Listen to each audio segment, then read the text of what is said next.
আজকে সাবজেক্ট এবং ভার্বের এগ্রিমেন্টের একটা নিয়ম নিয়ে বলবো। চলুন দেখানো যাক। With, together with, as well as.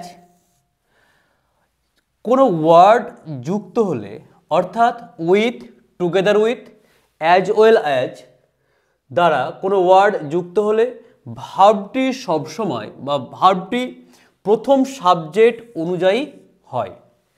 তাহলে with, together with, as well as এই সমস্ত ওয়ার্ডগুলি যদি থাকে তাহলে ভার্বের সবসময় প্রথম সাবজেক্ট অনুযায়ী ভার্বটি বসবে।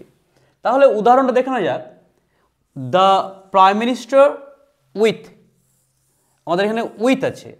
ওয়াল the members of his cabinet, এখানে হ্যাজ করেছি। হ্যাজটা কেন করেছি আমরা?